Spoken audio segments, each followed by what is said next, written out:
katawan ko nandun sa paa ko. So, na-fractured yung second, third, and fourth metatarsals ko. Nung eksena namin, unang tumakbo sa akin si Bossing. Pag ganun sa akin ni Bossing, pag tingin ko sa kanya, luhaan na ako, ang sakit eh.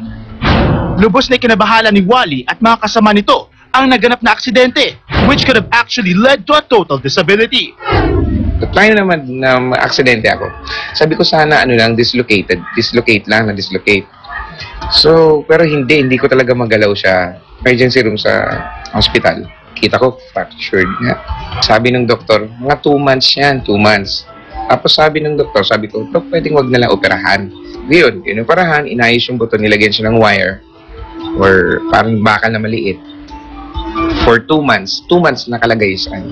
As Wally continues to heal from this incident, pinangahawakan nito ang pangako na nalalapit na rin ang kanyang recovery at pagbabalik muli sa mga kanyang programa. Excitement, tsaka yung na-miss ko talaga sila, na-miss ko yung Itbulagaan, na-miss ko yung studio. Alam mo yung gusto ko nang makalakad, yung feeling na pwede ko kayo itapak na to. Which is bawal. Gusto ko na madaliin yung araw. Alam mo yung nainip na ako. Yun yung pakiramdam. Gusto ko nang mag-work midweek ng August. Sa Wow Hayop, nag-taping na kami sa Wow Hayop.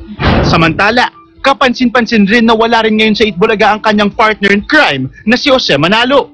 Buo naman ang simpatsya ni Wally para sa kaibigan. Lulungkot din ako.